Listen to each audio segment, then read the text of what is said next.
Well, hi there. Hello. And welcome to Bad Bleeps of the Bible.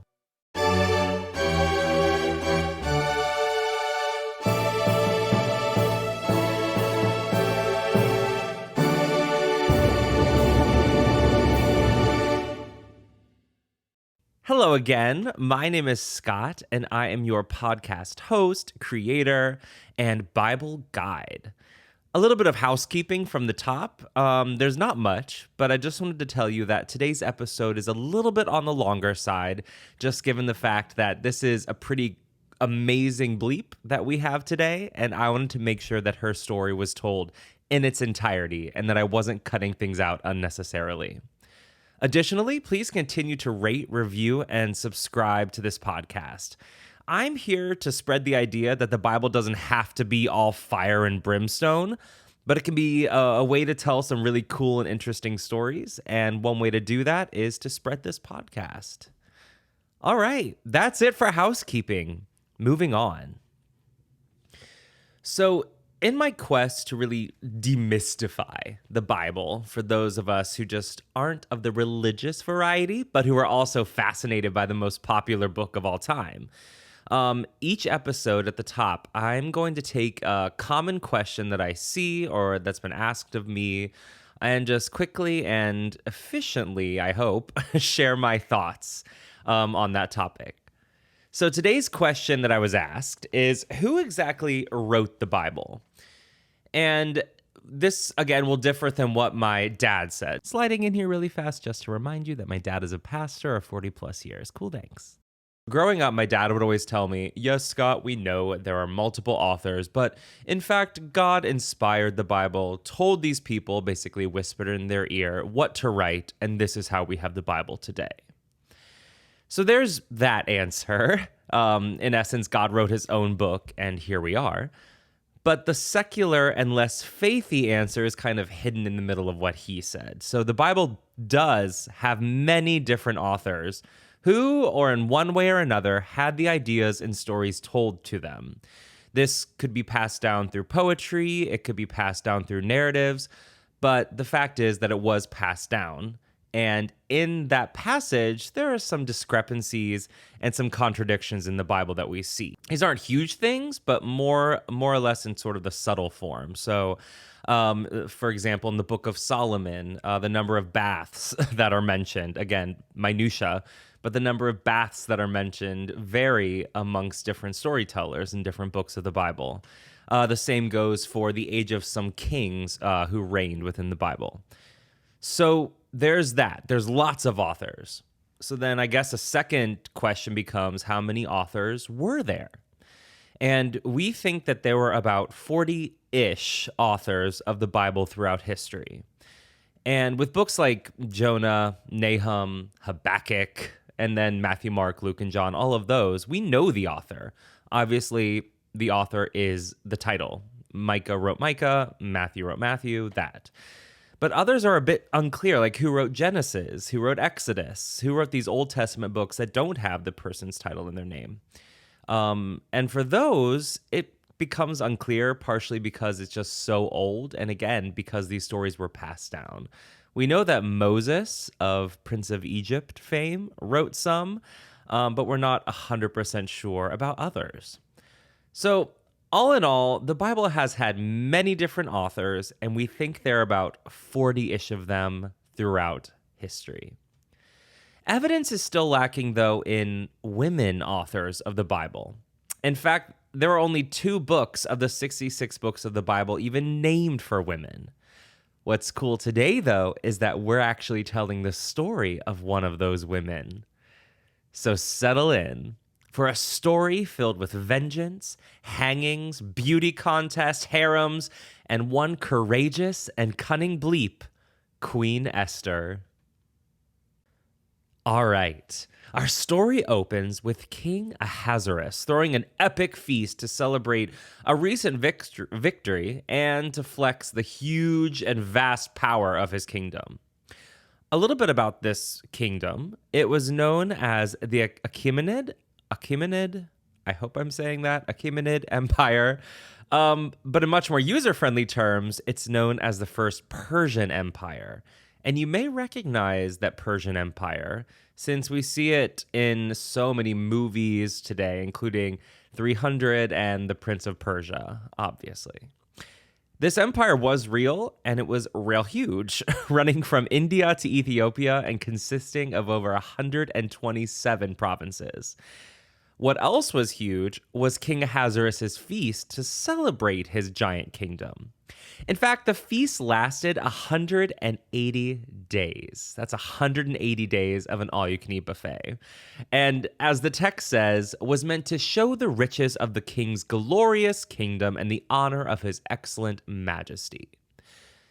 But when those 180 days were up, he wasn't done. After that feast, King Ahasuerus had another one for everyone in the palace, great and small, for 7 more days. And this, I guess, was a way to say thank you for all the hard work of the past 180 days. And during these 7 days, we meet the king's wife, at the time, Queen Vashti. And I know this is a lot to happen at the beginning of a story, but just bear with me because it really does serve a purpose in setting the stage for all that's about to happen later. So we have this feast that lasts for 7 days, and Queen Vashti was actually having her own private feast for all the women in the royal house, separate to everyone. And it's here, unfortunately, that misogyny enters the chat. Because on the 7th day, King Ahasuerus commands his 7 lords, side note, the Bible loves the number 7, truly its favorite number. So he fetches these 7 lords, and he asks them to go get his wife Vashti and bring her to his court. Now listen, he wanted to bring her to his party not because he wants the pleasure of her company, no. He wants to show the people and the princes her beauty, for she was fair to look on. Vashti, rightfully so, was over it. This probably wasn't the first time that the king has pulled this crap, and she was most likely also sick of men undervaluing her true freaking worth and objectifying her just for her looks. I wish we could say times have changed for women, but here we are. So her reaction then was to refuse. She said, "Not today."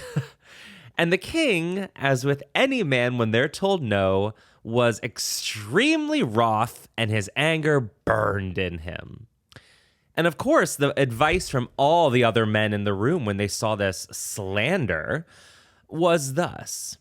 They said, "You can't let her get away with this, sire. Everyone is going to hear about it. And soon all the women are going to get ideas that they can rise up against their husbands and find out how truly independent they are and how and they don't even need a man to complete them. And we can't obviously have women in power." And friends, this is why I love telling the story of our bleep today, because by the end of it, we're going to see who really has the power. So once these lords have completed their misguided diatribe, they advise the king that the best course of action is to remove Queen Vashti. But not only that, remove her and banish her from the kingdom. And this will set the stage for what they can do next, which their idea is to hold a contest amongst all the provinces to find a more obedient, submissive, and most importantly of all, stunning woman that will teach women everywhere the consequences of disobedience toward men. King Ahasuerus obviously thinks this is a great idea and banishes Vashti. So that's our stage. Again, apologies for the heavy intro, but it's worth it. And in fact, it's now with this contest to find the new queen that we meet today's bad bleep, Esther. So after Vashti's removal and the announcement of this big old beauty contest to find the next queen, each province gathered together all their fair young virgins, unto the palace and presented them to the king with the hope that the king would look at these women and choose the one that pleased him the most. It's during this time then that we meet a Jew in King Ahasuerus' court named Mordecai. Now, Mordecai was a captive, and he had been taken from his home and captured by the Persians. But Mordecai actually, despite this situation, was able to rise in the ranks of the court and was really in a respected position. And Mordecai had in his charge his cousin, whose parents had passed, and this person, his surrogate daughter, was Esther. And the Bible describes her, of course, as fair and beautiful. And Mordecai gets an idea.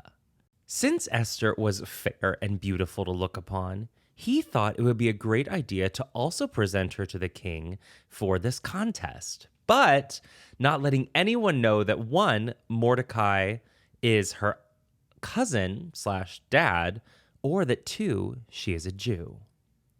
And he does just that. So we have Esther presented to the king, who I imagine was so overwhelmed with her beauty that he just becomes instantly smitten.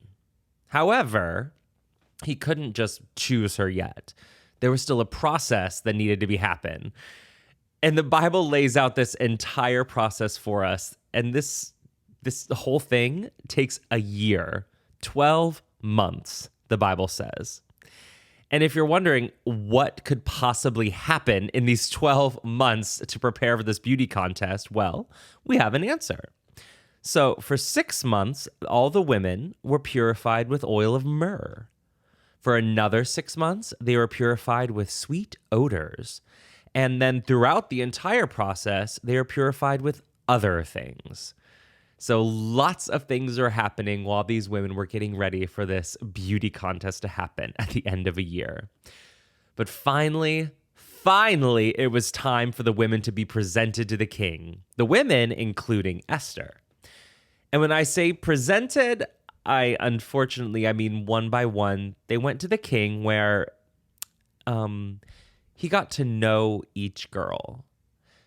And who knows, maybe they had a great philosophical conversation where they discussed politics, business, and everything else women are better at than men.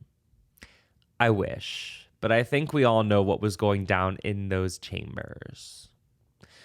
But finally, the time had come for the king to make his choice. And his choice was Esther. So here we are. Esther is queen. She has not revealed that Mordecai is her cousin, and she has not revealed her Jewish heritage. But she is queen of the greatest nation on the earth at this time. And I wish we could just stop the story right here and say, yes, the end, beautiful, let's move on. I'm so happy that she is queen. But unfortunately, it's here that our villain enters. And our villain has the most villainy name that really should make him easy for you to remember. This man's name is Haman. Maybe you can remember it like, I hate Haman. Who knows? But Haman enters, and he is the newly appointed chief to the king, the top dog, the close confidant to King Ahasuerus. And this position has clearly gone to Haman's head, since he basically pranced through the palace, making everyone bow to him. No matter who they are and no matter their station, they were bowing to Haman. But there was one person who would not bow, and that was Mordecai. Mordecai had had enough of Haman's stupidity and just blatantly refused to bow. Now, this would have been fine and well and good if Haman hadn't noticed. Unfortunately, Haman noticed. And this ticked off Haman to the max. And he demanded to know who would perform such insolence and not bow. And then Haman found out that the person not bowing, Mordecai, was also a Jew. And it's here that his wrath became insatiable. Haman hated the Jews. And I can't put it strongly enough, hated. We don't know the reason why, but he hated the Jews. So much so that this insubordination of Mordecai's was the last straw. and he could only see one course of action that he must take. Haman decided that for Mordecai's insolence, he would seek to destroy Mordecai and all the Jews that were throughout the whole kingdom of Ahasuerus. He obviously couldn't do this right away. He couldn't eradicate an entire group of people just willy-nilly and on his own. So he needed some power. He needed some oomph behind his proclamation. He needed the king to decree it. So this little rat went to the king and said, and I'm going to try to do my best villain voice here. You know what? Maybe I should get a little drink of water. Here we go. So little Haman went to the king and said, King Ahasuerus, there are some people in your kingdom whose law and ways of life are just so different from us. In fact, they don't even keep your laws. They keep their own. And this can't be so, because you must rule everyone everywhere. So if it please the king, let it be written that they may be destroyed. And truly, in a moment of pure buffoonery, the king agrees. He takes his ring off his hand and gives it to Haman in order for Haman to seal the decree with his own ring. Basically saying, the king has decreed that this should happen. So with one word, Haman has issued the genocide of the entire Jewish population within Persia at the time. Mordecai, obviously distraught that one, he and his entire peoples would be erased from the face of the earth, and two, thinking that he was the cause of this eradication, gets incredibly distraught. Mordecai becomes so distraught, in fact, that he puts on sackcloth and ashes and screams and cries throughout the middle of town. Now, if you don't know what sackcloth and ashes are, this is a really favorite phrase of the Bible's to show extreme mourning. So sackcloth is a cloth made from, obviously, a sack. And ashes are what you're thinking, the ashes of a fire. They would put on sackcloth and throw ashes on their head to show that they were in such a state of mourning. Obviously, everyone would be upset seeing this. And everyone was upset seeing Mordecai in this state, but none more so than his cousin, the queen. But again, no one knows that Mordecai and Queen Esther are cousins. So she must communicate with Mordecai through a messenger. And through that process, she begs him to tell him what's wrong. He then confides in her what has transpired with Haman and how the king has ordered the eradication of him and his people, which would include her. I imagine, though, that despite Mordecai's distress in this moment, a little light bulb goes off. Remember, Queen Esther is in power.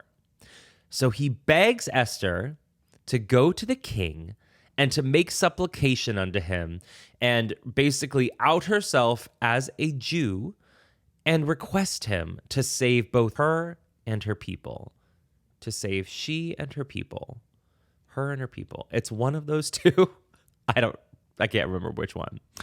Regardless, she wants to go to him and ask for him to save her and her people. And this, friends, is actually a huge ask. No one just goes to the king unannounced, not even his queen. In fact, the Bible tells us that all the king's servants and all the people of the king's provinces, including the queen, do know that no man or woman shall go unto the king into the inner court who is not called. There is one law of his. And if they go, the law is to put whoever does that to death, except such to whom the king shall hold out his golden scepter that he may live. Boiling that down in case you missed it, if you go to the king unannounced and you just walk into his inner court, you are put to death unless he holds out his fancy golden scepter, and then you will live. Esther understood this danger and hatched a truly incredible plan. So here we are. Haman has ordered the destruction of the Jews, and their one and only savior is Queen Esther. And this and the following events is really where Queen Esther not only shows her bleep factor, but she shows her shade factor. And I'm so ready to tell you. So, Esther commands Mordecai first to gather all the Jews in the city and start fasting and praying, basically giving her the courage, knowing that all the people in the kingdom were praying and fasting for her. And then she says one of the most iconic lines from the Bible that you should definitely know, and which I will quote for you here. She says, "And so I will go in unto the king, which is not according to the law. And," here it is, "if I perish, I perish." Now, I'm saying this line is iconic because I could swear that I was watching VeggieTales when I was little. If you don't know what VeggieTales is, please go to YouTube and find it. But I could swear I was watching VeggieTales, and I remember hearing this line from their story of Esther. I really hope that I'm not just hallucinating that, because I swear it happened. But what I do remember specifically is that once I learned, if I perish, I perish, I would run around my house all the time. And if my parents ever told me to do something, I would say to them, "No, Mom, I will not go to the Wednesday evening Kids for Christ service. And if I perish, I perish." Little Gaby Scott was wild. Okay, back to the story. So the time comes for Esther to approach the king. Remember, nothing is guaranteed right now. If no scepter is held out, Esther will be put to death. Slowly, I imagine, Esther puts on her royal apparel, takes a deep breath, and makes her way to the court of the king. And from the Bible we read that, "And it was so, when the king saw Esther, the queen, standing in his court, that she obtained favor in his sight, and the king held out to Esther the golden scepter that was in his hand. And so Esther drew near and touched the top of the scepter." So she had done it. She had survived. The king, though, was obviously a little shocked and asked why Esther had come to him and what requests she had of him, for if so, that it shall be given to her along with half of the kingdom. So clearly he really liked Esther. And I love this next part, so buckle in. Instead of just saying what's happening, how Haman is a douche, and how his ordering of the killing of all the Jews would also kill her and her people, she instead says to him, "Hey, if you're good with it, king, I want to throw another feast, another party, honoring your close confidant Haman and all his good work for the kingdom. And at the end of this party, I would just have one little teeny ask of you, if you would be okay with that." So shady. I'm obsessed. So he does it. The king orders a feast in Haman's honor, a 3-day feast, in fact. You can't just have a 1-day feast, clearly in King Ahasuerus' domain. Haman, of course, the little nasty, was so thrilled. He pranced around the palace with a glad heart, the Bible says, and invited all of his friends, family, and wife to this feast. He told them all about how he had been promoted and how he'd been given the ear of the king and how he was the new favorite and how the queen wanted to throw a party in his honor. And lastly, he decided that this feast was going to be such a great occasion that the only thing that would be the cherry on top would be the death of his enemy Mordecai on the following day after the party. So he had some gallows made. If you don't know what gallows are, it's where they hang people. He had some gallows made that were 50 cubits high. The Bible loves a cubit. Just know that it is about 17 to 19 inches. And to save you from doing that math, the gallows would be about 73 feet high. All so he could show off the murder of Mordecai. Soon it was time for the party. Day 1 goes great. Day 2, wonderful. Haman is at his peak. Day 3 comes around, the final day of the party.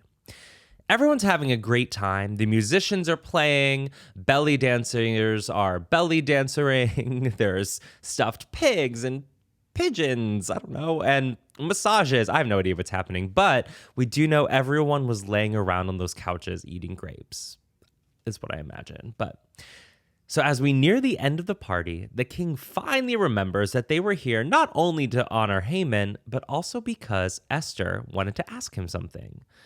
So he quiets everyone down, chills out the musicians, waits for silence, and then asks the queen what she wanted.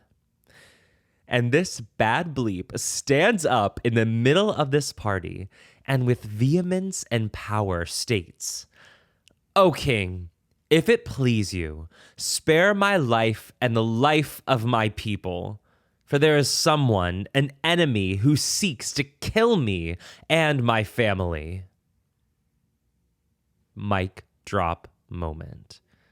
The king, of course, answers her saying, "Of course I'll help you. Who is he, and where is he that is trying to kill you?" She turns at this point and points her finger directly at Haman, saying, "Him, the adversary and enemy, is this wicked Haman." So through this speech, she has single-handedly revealed herself as a Jew, pointed out that Haman is the enemy, and planted the blame squarely at that little toad. And the king, being the king, sees absolute red and rushes to the garden to let out his anger and really collect his thoughts. And you can imagine what happened within the party. Probably whispers, chaos. I imagine it got loud. People are yelling. And in that chaos, Haman, of course, is freaking out and rushes to the queen to beg forgiveness. He throws himself at her feet, crawls onto the bed where she was laying, and is begging her prostrate, saying, "I am so sorry, I didn't know." And it's right at this moment that the king returns from his absolute blow-up in the garden. Of course, he sees this little rat, Haman, begging Queen Esther, laying on the same bed as his beloved queen, and freaks out and orders him to be taken away to the prisons immediately. It's at this time that one of the king's wise men, another confidant, just casually whispers to the king that Haman just had some 70-foot gallows built, and how it's a shame that those gallows would just be unused. The king agrees, and in front of the party, Haman's family and our bad bleep Queen Esther orders that Haman should be hanged upon his own gallows. On the following day, this happens. The gallows that were meant for Mordecai, I shouldn't be smiling so much at this, but whatever. The meant for Mordecai were used to hang the wicked, wicked Haman. So it's because of Esther's bravery that her entire people were saved. We should also celebrate the fact that once again, an underestimated woman saved the day for the entire nation of Israel. And her story ends powerfully because not only did she save her people, the people actually were elevated and received permission to, one, defend themselves, follow their own rules, and have their own province within Ahasuerus' kingdom. And there's also a nice little moment where Mordecai is actually elevated to the office of Grand Vizier, which I cannot say without picturing Jafar from Aladdin, which was the same office that our friend Haman held. And then at the end of the book of Esther, we find that Esther is treated as a near equal to the king. Wow. The savior of her nation and the destroyer of her enemies in the most satisfying of ways. I am so happy to have told you the story of the extraordinary bleep of the Bible, Esther. I really hope that you enjoyed today's episode. Please feel free to get in touch with me and share your thoughts at badbleepsofthebible@gmail.com and Instagram at badbleepsofthebible. Sources for today's episode can be found in our show notes, and please rate, review, and subscribe. My goal is to read each and every review to make this show the best that it can be. Catch you next time, and watch out for 70-foot gallows. Bye!